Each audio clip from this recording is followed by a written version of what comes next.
विवाह के करीब 5 साल बाद एक पत्नी को ये मैसेज मिलता है कि उनके पति देश के लिए शहीद हो गए हैं।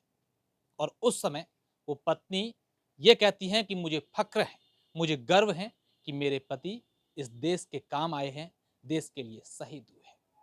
कारगिल दिवस 26 जुलाई को पूरे देश भर में इस दिन उन योद्धाओं को, उन जाबाजों को याद किया जाता है जिन्होंने सन 1999 में कारगिल का युद्ध लड़ा और देश में कारगिल विजय पताका लहराया।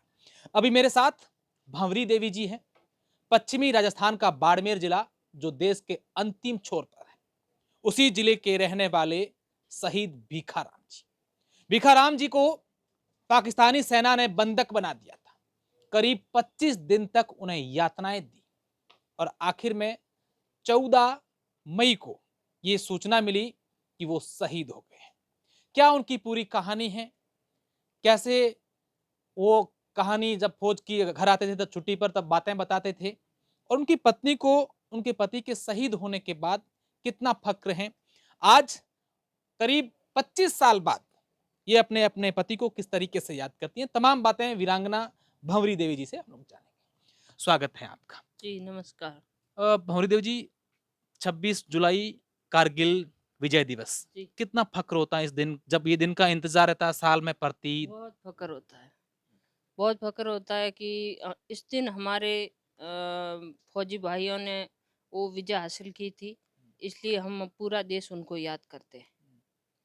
और मेरे पति कारगिल में शहीद हुए, उसकी सूचना तो हमें बाद में दी गई। अच्छा। हाँ, पहले तो हमें यही कह के गाँव लेके गए गए कि दादी सासू जी चल बचे, हुँ, इसलिए गाँव लेके गए। हुँ, और फिर गांव में जाके देखा तो फिर फौजियों की गाड़ियाँ, फिर पुलिस की गाड़ियाँ, फिर फौज पूरा मतलब ऐसे पूरा डगमगाया हुआ। फिर देखा तो जाना कि कुछ तो हुआ है। हुँ। फिर पता चला कि ऐसे हो गया, ऐसे हो गया। हम तो जानते ही नहीं थे कि शहीद क्या होता है और क्या है। जाते समय अपनी माँ को ये बता के गए थे कि मम्मा लड़ाई शुरू होने वाली है, कुछ तो खतरा है। हुँ। ऐसे अच्छा, मतलब आपको, हमें तो आप पता ही कहाँ नहीं थे था। उस समय जब ये जोधपुर में। आप वहीं रहते, आप परिवार वहीं जी, रहता है? मेरा परिवार जोधपुर में ही रहता है, 40-50 सालों से। मतलब आप जब ससुराल पक्ष के जो लोग जी, हैं वो सब लोग ससुराल वहीं रहते थे? वहीं रहते थे। मेरे हुँ, ससुर जी आरएसी में थे, हुँ, वहाँ पे ड्यूटी पे गए हुए थे। हुँ। और मम्मा और मेरी सास फिर और आप मैं। पातासर गाँव के लिए आपको ये कहा गया था कि आपकी दादी हाँ, सासू की तबीयत ठीक नहीं है, ठीक आपको वहाँ नहीं जाना है, है। वहाँ जाना है, हुँ, इसलिए गाड़ी करके हुँ। ले गए हम सबको। कब वो गए थे ड्यूटी पर जब वो शहीद हुए? 7 महीना पहले, 7 महीना का बिछड़ गया हमारा। हुँ, पहले कोई लेटर वगैरह, फ़ोन वगैरह था नहीं, हुँ, तो 7 महीने पहले वो ड्यूटी पे गए थे। 7 महीने बाद उनकी बॉडी ही आई, हमने हुँ। देखा तक नहीं था। 7 महीने जब गए तब अपनी माँ को कहकर गए थे कि युद्ध जी, चल रहा है, स्थितियाँ युद्ध ठीक स्टार्ट होगा, कि होगा, होगा। ऐसे ऐसे हालात हैं हाँ, देश में। ऐसे हालात हैं। आपकी आखिरी क्या बात हुई थी भिखाराम जी से जब वो ड्यूटी पर जा रहे थे? नहीं, ये कह के गए थे बस बच्चे का ख़्याल रखना, मम्मी-पापा का ख़्याल रखना, बस यही। हुँ, ये घर-बीती बातें हुई थी हुँ, बस, हुँ। और कुछ नहीं बताया उस समय उन्होंने। तो कोई पत्र भी नहीं थे, ये नहीं, ऐसा कुछ। कुछ नहीं था। चुपके-चुपके लेटर लिखते थे, हुँ। मतलब वो तो हमारे आज भी पड़े हैं मेरे पास। अच्छा, एक हाँ, आज भी पड़े हैं मेरे वो पास लिखते थे हमारे। आपको वहाँ से कि हाँ, हाँ, एक उनके दोस्त थे, हाँ, तो उनके थ्रू लेटर लिखते थे उनके पास। मम्मी-पापा के पास तो पहले के नहीं, आजकल तो फ़ोन वगैरह सब कुछ हो हाँ। गया।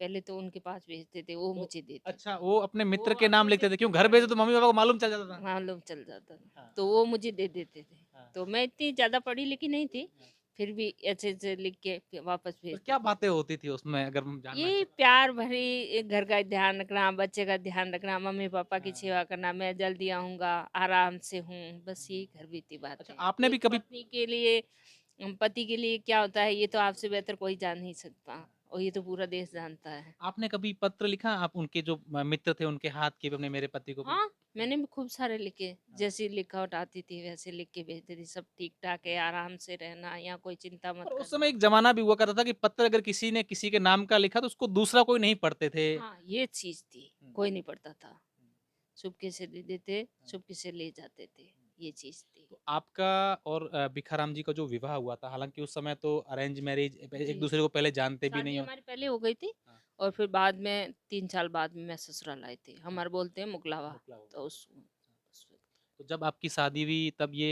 फ़ौज में थे? नहीं, 1 साल बाद नौकरी लगी थी मेरे आने के बाद। तो उस समय आपको ये जब फ़ौज में लगे तब कई प्रकार जी। की बातें होती थी उस समय फ़ौज में? हाँ, फ़ौज में क्या है कि मेरे ससुर जी आरएसी में थे, मेरे काकी ससुर जी एक एयरफ़ोर्स में, एक आर्मी में और हमारा सारा परिवार मतलब लगभग देश की सब सेवा में हाँ, देश की सेवा में ही है। तो इतना कुछ ऐसा कुछ लग नहीं था कि वे शहीद हो जाएँगे, कि युद्ध छिड़ेंगे, ऐसा अनुभव था नहीं क्योंकि उस टाइम फ़ोन वग़ैरह ऐसा कुछ था नहीं तो कुछ नौकरी लगी अच्छी बात है, सबको खुशी हुई, हुँ। बस यही था। फिर जब आपको ये कहा गया कि काकी ससुर आपकी सासू माँ, दादी सासु हैं, उनकी तबीयत ठीक नहीं और जब आप हुँ, घर पहुँचे, जी। ये हालात, स्थितियाँ पूरी देखी, ये दृश्य देखा, क्या उस समय आपके ऊपर बीत रही होगी?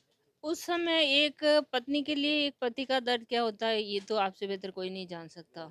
और फिर हम तो उस हालत में नहीं थे कि किसी से बात करें, कौन आया, कौन गया, 1 साल तक हमें तो कुछ पता ही नहीं। मतलब 1 महीना भर तो ऐसा कुछ बेहोश में ही रहे थे। हुँ, क्योंकि वो कहे कि चल बसे तो मैंने कहा मुझे भी साथ लेके चलो ऐसा ऐसा ही बोलती थी, लोग कह रहे थे बस और हुँ, कुछ नहीं। फिर वो 1 महीना बाद में होश आया, इधर-उधर जाने लगी, फ़ौज आने लगी। सबने कहा कि भई हम आपके साथ हैं, तो फिर वो थोड़ा हुँ। ऐसा हुआ कि भई हाँ, सब लोग साथ में तो हैं। उस समय आप पढ़े-लिखे नहीं थे, आपको उतनी अ, जानकारी नहीं थी। नहीं मैं पढ़ी-लिखी तो उतनी ही थी हाँ, उसके 8th बाद 8th पढ़ाई क्लास और अभी भी उतनी हूँ। हाँ, ये अनुभव हो गया मतलब काम करते-करते। हाँ, उस समय ये था नहीं फ़ोन हाँ। वग़ैरह कुछ भी था नहीं, तो इतना नॉलेज नहीं था मतलब। देशभक्ति को लेकर उस समय क्या बातें थी? वीरांगनाओं को बड़ा गर्व होता है जब उनके पति शहीद हो जाते हैं, वो फ़ख्र से कहते हैं कि मेरे पति हमारी धरती माँ के लिए शहीद हुए।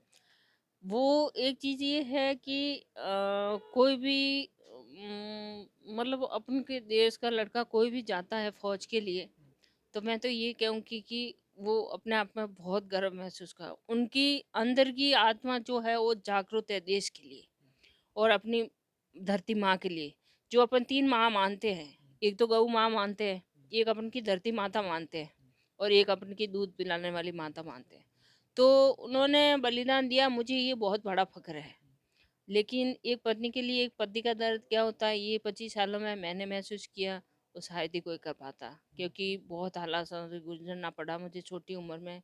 बहुत क्योंकि देश मतलब दुनिया भी कुछ लोग अच्छे भी हैं तो कुछ बुरे भी हैं। हुँ, तो कई सालों मतलब लोगों का सामना करना पड़ा। हुँ। तो ऐसे करके पर लेकिन लोगों का बहुत सपोर्ट मिला मुझे, आर्मी का बहुत सपोर्ट मिला और पूरी जनता का, पूरे देश का सपोर्ट मिला। इसलिए मैं आज इस लेवल पे खड़ी हूँ। अब मैं कुछ बातें और भी हम भिखाराम जी के बारे में जानेंगे, लेकिन उससे जी। पहले आपके पुत्र के बारे में जानना चाहता हूँ। क्या जी। नाम है उनका? वो क्या करते हैं? वो उसका नाम भूपेंद्र चौधरी है और अब वो 27 साल का हो गया है। अभी पढ़ाई कर रहा है, आईएएस की तैयारी कर रहा है हुँ, और पंप भी सँभाल रहा है। हुँ, उसको भी बहुत लगन था कि मैं फ़ौज में जाऊँ, हुँ, लेकिन उसका एग्ज़ाम नहीं करा पाए, उसकी डेट चली गई। हुँ, तो उसके बाद कह रहे हैं अभी लेंगे नहीं फ़ौज में। हुँ, तो उनको बहुत उनके पापा के कपड़े पहनता था, बहुत इंटरेस्ट था उसको। हुँ। और अभी भी है कि कोई फ़ौज में लेता है तो अभी चला जाऊँ। अच्छा, उसको इतना इंटरेस्ट है फ़ौज में। तो और हुँ, बहुत सहनशील है, हुँ, मेरा बहुत मान रखता है हुँ, और अच्छा है। हम दोनों मैंने अपने बेटे को एक बेटे की तरह नहीं पाला, हुँ, एक दोस्त की तरह पाला। हुँ। उसको कभी हर पापा की चीज़ कमी महसूस नहीं होने दी। नहीं, मैंने उनको देखो पापा की वो कमी कमी तो कोई पूरी नहीं कर महसूस पाता कोई है। नहीं पूरी कर पाता, हाँ, एक किसी के लिए भी। हाँ। और लेकिन मैं ये कह रही हूँ कि उनको एक चीज़ जैसे कि छोटी से छोटी चाहे बॉल हो, चाहे उसके लिए 20 लाख की गाड़ी क्यों नहीं हो, वो मैंने हर चीज़ उनके लिए पूरी की। और एक उनके साथ दोस्त बन के मैंने ज़िंदगी गुज़ारी उसके लिए। उसकी मन की हर बात मैंने कहा तू मुझे बताएगा, मैं तुझे बताऊँगी। तो वो हुँ, मुझे हर मन की हर बात उसकी कोई गर्लफ्रेंड है तो हुँ, भी वो मुझे शेयर करता है। हुँ। मतलब हर चीज़ वो मुझसे वो शेयर करता शादीशुदा है। हैं वो? नहीं, अभी तक नहीं। हुँ, तो हर चीज़ हम शेयर करते हैं, तो हुँ। ऐसे हम माँ-बेटा आराम से रहते आराम हैं से हम। रहते हाँ, हैं। ये ऐसा बहुत हमें हाँ। नहीं लगता कि भई हम अकेले हैं कि इनके पापा घर में हुँ, वो कमी तो कोई पूरी नहीं कर सकता, हुँ, लेकिन फिर भी मैं ये कोशिश करती हूँ कि इनको हर वो सुविधा मिले, ताकि बड़ा होके ये किसी को मतलब मन छोटा ना करे कि मेरे पापा नहीं थे और मेरी मम्मी ने कुछ मेरी हुँ, कमी रह गई पापा की वजह से, वो हुँ। मैं हर हर चीज़ पूरी करती हूँ। हम लोग देखते हैं कि अ, एक वीरांगना होती हैं जिनके पति शहीद हो जाते हैं, फिर उनके मन जी। में भाव रहता है कि मेरा बेटा है वो भी फ़ौज में जाए। इतनी हिम्मत वीरांगनाओं में कहाँ से आ जाती हिम्मत तो उनको करनी ही चाहिए क्योंकि वो एक फौजी की पत्नी है। फौजी अपने आप में एक देश के जब वो फौज में जाता है, तो वो अपने आप को समर्पित कर देता है धरती माँ के लिए। चाहे वो वापस ज़िंदा आए, चाहे वो देश के लिए शहीद हो जाए। तो उनसे मैं तो हर बहनों से यही कहूँगी कि अपने आप में एक ऐसी जागरूकता रखो कि अपने बेटों को भी भेजो और अपने आप में एक इतना मजबूत बना लो कि वो देश के लिए शहीद हुए हैं, तो हमें यहाँ जनता में रह कर के बहुत बड़ा मजबूत बनना है कि उनके उनके पीछे उनका ऐसा होना चाहिए कि ये देश की शहीद की पत्नी है, जिन्होंने देश के लिए शहादत दी है। तो उनके मतलब ताकत तो होगी ना, वो एक शहीद की पत्नी है। बहुत बड़ी बात कही आपने। मैं कब आपको ऐसे पल आते हैं आपके जीवन में, ऐसे दिन आते हैं जब आपको अपने पति की याद आती है? उस समय आपको कमी खलती है कि हालाँकि वैसे तो हर समय खलती है, जी, लेकिन जीवन के कुछ ऐसे क्षण जो आपको याद आएँ और जब उसमें आपको बहुत कमी खली कि आज काश मेरे साथ होते, तो जी। अच्छा। अ, ऐसे तो माने तो एक पत्नी के लिए पति हरदम खिलता ही है, मतलब कमी रहती है उनकी, हरदम रहती है। हुँ, फिर भी मैं कहूँगी कि एक परिवार होता है, हुँ, जो उनका साथ दे हुँ, और उनके साथ खड़ा रहे और उनकी हर दुख-सुख में साथ रहे, हुँ, तो एक बहुत बड़ी बात होती है। लेकिन मुझे वो प्यार, वो साथ कहीं नहीं मिला, तो फिर पति की तो हरदम याद आती ही है। और उस समय वो हर चीज़ें याद आती है जो कि हमने साथ बिताए पल, वो सब चीज़ जो एक पत्नी के लिए, पति के लिए होती है, वो सब चीज़ें हुँ, होती हैं। लेकिन वो मुझे कभी नहीं मिला। हुँ। मैंने कभी किसी को कुछ नहीं बताया, लेकिन वो मुझे मिला ही नहीं कभी। मिली सासरे से हो, चाहे कहीं से भी हो, कभी मिला ही नहीं प्यार तो। ऐसा क्यों हो जाता है? हम लोग ऐसी कई वीरांगनाओं ऐसा के लिए देखिए। बहुत कुछ कारण है सर। इसमें कारण ये है कि एक तो पैसा, हुँ, सबसे बड़ी चीज़। पैसा जब आता है ना, तो लोगों के अच्छों-अच्छों के वो मतलब सब कुछ भूल जाते हैं। मैं एक चीज़ कहती हूँ कि पैसा ही सब कुछ नहीं है। एक परिवार, एक बेटा, एक बहू, एक बेटी, एक जवाई, माता-पिता सब कुछ मायने रखते हैं, सास-ससुर सब कुछ मायने रखते हैं, पैसा मायने नहीं रखता है। हुँ, लेकिन लोगों के मन में वो पैसों के भाव में चक्कर में इनके पास पैसे हैं, इनके क्या चीज़ की कमी है। अरे कमी तो उस चीज़ की देखो जिसकी है, लेकिन वो लोग महसूस नहीं करते। उन पैसों को लेकर के ये बहुत बड़ा बवाल खड़ा हुआ। हर शहीद के लिए मैं जहाँ भी जाती हूँ तो हर औरत की मतलब वो शहीद की पत्नी की वो हालात देखती हूँ कि बहुत बुरे हालात हैं। किसी के परिवार में झगड़ा है, किसी के कुछ चल रहा है, किसी ने पैसे खा लिए। ये सारी चीज़ें लेकिन कई बार प्रॉपर्टी वीरांगनाओं पर सवाल खड़े होते हैं कि जी। उनके पति शहीद होने के बाद जब उनको पैसे मिलते हैं या कुछ चीज़ें मिलती हैं, तो वो अपने सास-ससुर को छोड़ देती हैं, वो अलग रहने लग जाती हैं। उनसे रिश्ते वो खुद तोड़ देते हैं। इतमें इसमें कितनी सच्चाई? इसमें सच्चाई मैं अपनी जगह रखे देखूँ तो कुछ भी नहीं है। हुँ, क्योंकि एक शहीद की पत्नी की कोई गलती नहीं है। क्योंकि उनका तो पूरा संसार उजड़ गया। अब पैसों से क्या करना है? उनको साथ लेके चलें, उनका सपोर्ट करें ताकि आप भी अच्छे रहें और वो भी अच्छी रहे। मेरा तो कहना ये है।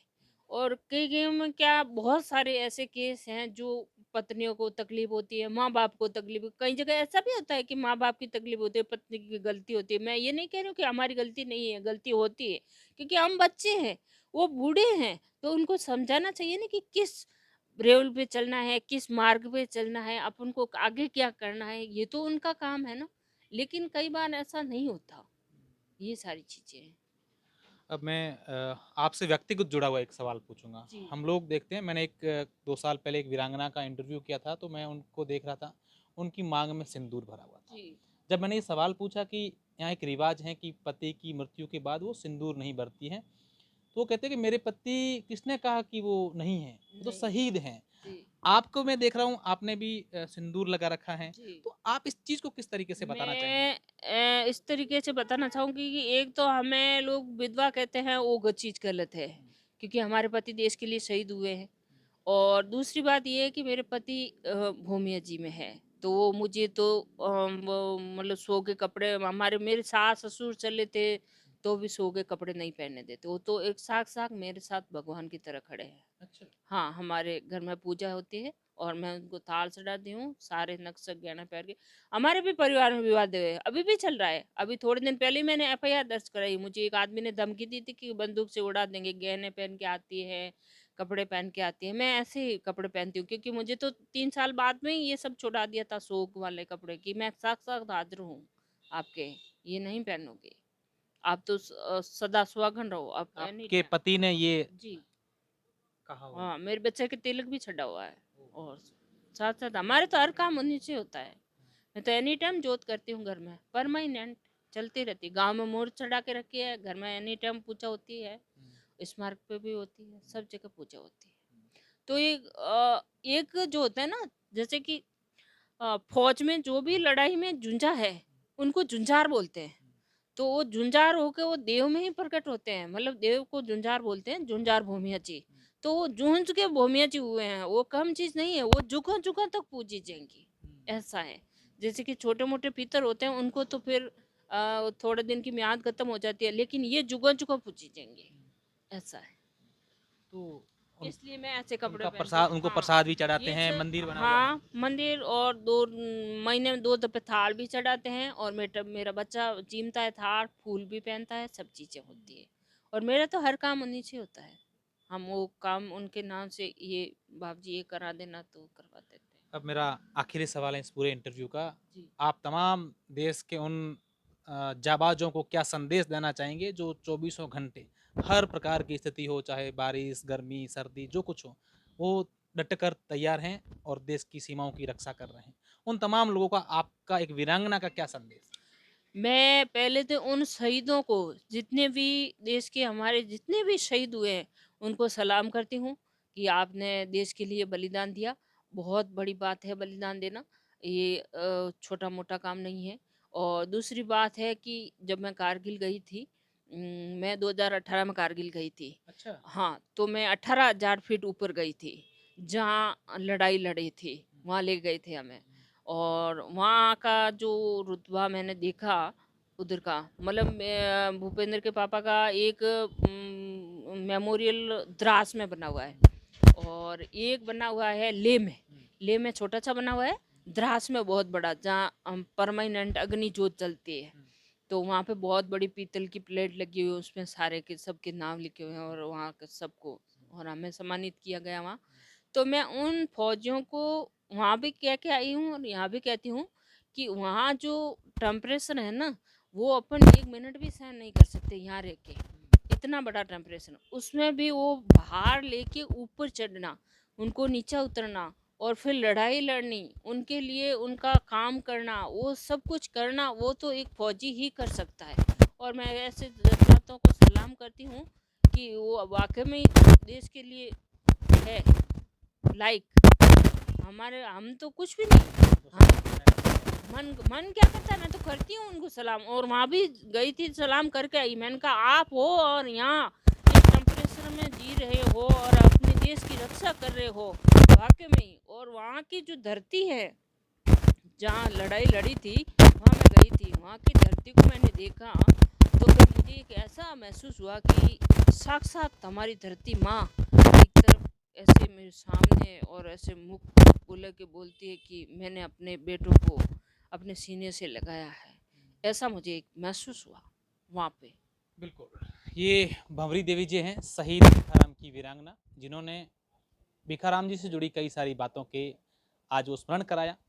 आप सभी इस देश के जाबाजों को नमन करने के साथ तमाम उन फौजी भाइयों का भी गर्व है, उनका सम्मान करें ताकि वो लोग हर समय हम सब के लिए डट कर एक रक्षा कर थोड़ा सकें। सा और जी कहूँगी, हाँ। एक हमारे जो बाड़मेर में है थार केवीर टीम, और उसमें है रावल साहब तिरबोल सिंह जी और रघुवीर सिंह जी तांबलो, और हमारे इस टीम में मतलब बहुत सारे जुड़े हुए हैं जिनका मैं नाम नहीं जानती, लेकिन इन्होंने जो बाड़मेर में हर चीज़ हर वक्त मतलब जो अपना कर्तव्य निभाया है, वो मैंने कहीं नहीं देखा है। मतलब ये सब आई है तो उनका कैसे स्वागत करना है कि हमारे देश में ये आए हैं, उनको कैसे रहन-सहन हर चीज़ के लिए, मतलब एयरफोर्स, आर्मी, कोई भी मतलब पुलिस वाला, कोई भी जो भी यहाँ रिटायरमेंट मतलब यहाँ जॉब करने के लिए आया है, तो उनका कैसे स्वागत करना है, कैसे कोई चीज़ का लिए मतलब मदद करना है, उनके लिए ये बहुत टीम बहुत तगड़ी है। और इन्होंने हर चीज़ के लिए आगे आके मतलब शहीदों के परिवारों को मतलब रक्षाबंधन हो, चाहे दीपावली हो, हर समय इन्होंने याद किया है। उनके घर-घर जाके मिठाई पकाना, उनको सम्मान देना, ये सबसे बड़ी बहुत बड़ी बात है। ये मैंने सिर्फ़ बाड़मेर में देखा है और कहीं नहीं देखा। और यहाँ मैं तो बाड़मेर में तो 12 महीना 12 प्रोग्राम होते ही रहते हैं, मैं तो आती-जाती रहती हूँ। इनसे तो मुलाकात मेरे महीना में 1-2 बार होती ही रहती है, क्योंकि हर समय यहाँ ये प्रोग्राम होता ही रहता है, जहाँ कहीं नहीं होता ज़्यादा। जी। और एक मैं सारे देश की माताओं को एक संदेश देना चाहूँगी कि वो अपने बच्चों को अच्छा पढ़ाएँ। और एक चीज़ है कि जैसे कि आजकल बच्चे थोड़े मतलब पहले वाली बात नहीं रही, तो बच्चों को ज़्यादा डाँट देना मतलब थोड़ा कोई भी कई बार ऐसा होता है कि अपना हाथ भी उठा लेते हैं, तो बच्चे क्या है कि खुदकुशी कर लेते हैं। तो उस तक आप जाने ही ना दें। बच्चों के मन को टटोले और बच्चों को अपना दोस्त बनाकर रखे और एक उनके मन की बात जाने कि ये किस फील्ड में जाना चाहता है, किस में ये कौन सा सब्जेक्ट लेना चाहता है, उनको ये मन की बात जाने, उसी में उनको ढलने दे बच्चे को और वो आगे जाके आपको अच्छा रिजल्ट ला के देगा। उनको टॉर्चर ना करें। कोई भी मेरी बहनें हैं, कोई भी शहीद हो, चाहे दूसरी भी हो, तो बच्चों का केस बहुत ज़्यादा आ रहा है। तो इसलिए मैं बच्चों को यही कहूँगी कि अपने बच्चों को एक मतलब दोस्त की तरह पालें और उनको अच्छा संस्कार दें, अच्छा पढ़ाएँ, ताकि ये बच्चे देश के भविष्य हैं। हम्म, इसीलिए मैं उनको सबको संदेश देना चाहती thank हूँ। धन्यवाद।